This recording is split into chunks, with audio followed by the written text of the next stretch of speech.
Hello, happy Monday. How's everybody doing out there in the world today? I hope you're enjoying your post-Easter Monday. I know I am. I've already had kind of a busy day. I got up and went to preview a home for a potential buyer and getting ready to go on another buyer consult appointment with my sister. So that's going to be fun. And now I'm coming to you live to talk about something that I think is really important to understand and something that I recently kind of had experience with. And so that's what caused me to sit back and really look at what might be going on with my body. Hi, Tracy. Hi, Adrian. As people know, I'm part of a clean living company that one of the things we specialize in is really effective, guaranteed to work, clinical results, weight management products, weight loss products, if you will. And so I've been using them. I had, great results with them. I started back in December, sneaking in at work. Okay, well, your little secret is safe with me, Adrian. So I made a lot of changes all at that same time in December.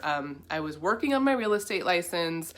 I made a huge career change after 4.5 years with one company, joining another company.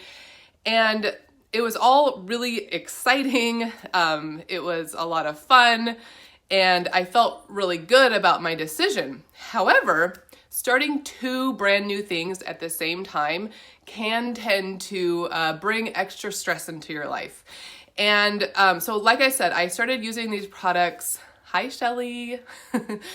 I started using these products and I immediately saw a change in my abdomen, my waistline, the way my clothes were fitting. I was so happy. My stomach was feeling flatter than it had been in a really long time. So I was really thrilled. And so that was the beginning part of it. And then after, probably last month, maybe February, I started noticing that my middle was getting a little bit chunkier again. And I tried to chalk it up to a few different things. And then I realized I was having a stress reaction weight gain. And it all made sense. So let me tell you what I found out.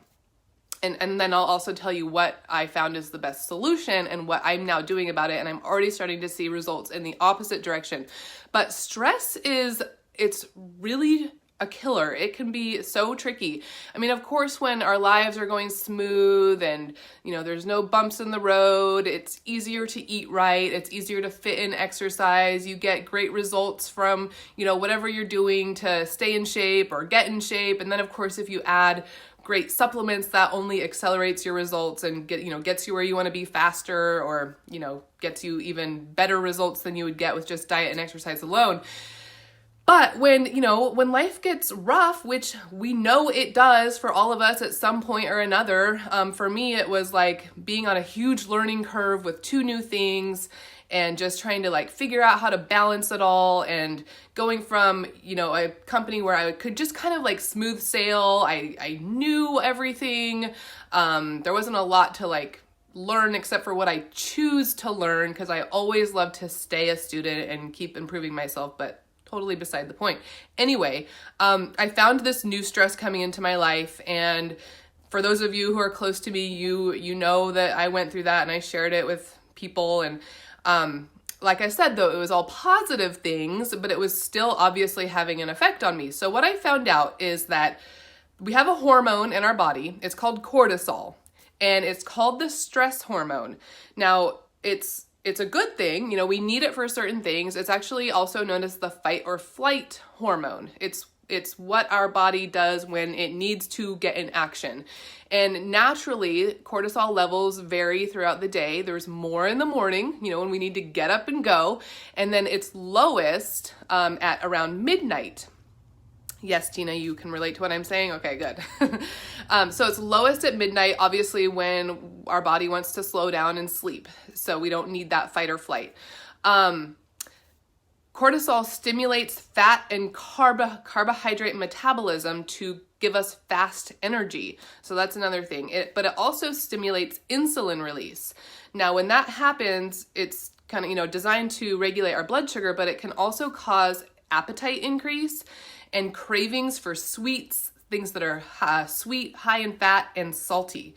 So if that's happening too often, or if you're in a state of high stress that doesn't really come and go, it just kind of stays, then cortisol levels also are going to be staying at higher levels more often. And there's actually a study done for firefighters who have often, frequent spikes in cortisol levels with the alarms going off and especially interrupting their sleep in the middle of the night.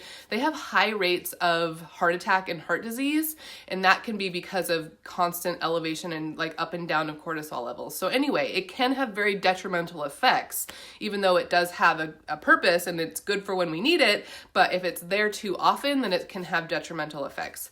So not only is it going to be causing these, cravings for sweets and high fat and salty things that can then lead us to eat in a way that's not healthy or going with our goals. But when it's disrupted, when the normal patterns are disrupted too often, it promotes weight gain. And specifically, it promotes weight gain in the abdomen. And that's not typically where any of us want that weight gain, right? I mean, I don't know if there's a particular place where weight gain is great, but maybe like in your booty or your thighs is better than in your stomach, at least for me and my body type. There's my son trying to get in the room. So the way to, stop this cycle of having cortisol weight gain is actually, so in my experience too, the other thing that was happening with my, my stress levels being higher and I felt totally pinched for time, I felt like I didn't have time for everything, as I really dropped exercise. And for a while, I actually had a cortisol weight gain happen back in 2017 when we first moved to Eugene, and our brand new house, I mean, it wasn't a new build, but it was brand new to us. It had been remodeled. We absolutely loved it. We moved in and our kitchen basically fell apart. It didn't fall apart. It had to be demolished and taken apart because we had a leak under the floor that was causing water damage, long story. But I ended up gaining weight after that too. It's kind of a delayed response, and that's what happened this time around as well. I kind of had a delayed response weight gain in my abdomen, not happy about it, but because things have started to slow down a little bit, I'm kind of getting a lay of the land. I'm feeling better about, all of my new roles and how I need to, manage my time and get through each day most productively. I've started to fit exercise back in. And what I just found out in doing this research is that one of the best ways you can control cortisol levels is through exercise. And then it has the added benefit of building more muscle and building more burning more calories. So it actually kind of fixes the problem in more than one way. So exercise, meditation, yoga, and other relaxation techniques are the way to combat cortisol stress weight gain. So to recap, cortisol is the stress hormone. It's the fight or flight hormone. It's what kicks in our body when a stressful event happens, or if we're under like more of a chronic stress, it kind of stays high or it might go up and down. But when that happens, we start to crave more food, we feel hungrier, we eat the wrong foods because we're craving sweets, salty things, and high fat things. And it causes weight gain specifically in the abdomen. So if you've ever experienced this, put your hand up in the comments, give me some hearts. I know this is at least the second time in my life that I've had this experience happen. I'm super excited that we're about to kick off our summer edition of Lean 30, which is an accountability group where we're going to have live workouts, help with healthy eating and recipes.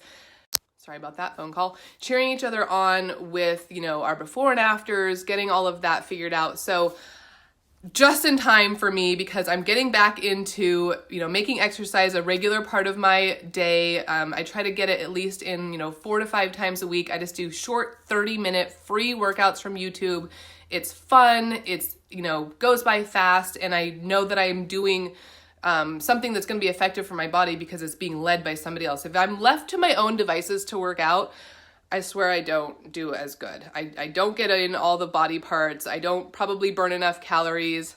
Yes, getting back in a routine, it feels so good. And especially now that the sun's out more often and we are naturally in better moods, getting in that exercise also just adds to that. So exercise, relaxation techniques, yoga, meditation are all ways to fight that cortisol weight gain that happens in the middle of your body, in your abdomen, in your stomach, whatever you want to call it, that none of us really want. So I hope that this was valuable to you today. I hope that you learned something. Hopefully you can relate, because I know I can. It's been happening for me, but I'm on the, down or uphill, whatever. I'm coming down from my cortisol weight gain, and I'm seeing results in the opposite direction now, which I'm happy about. So I hope you have a great rest of your Monday, and I will talk to you soon. Thanks for watching.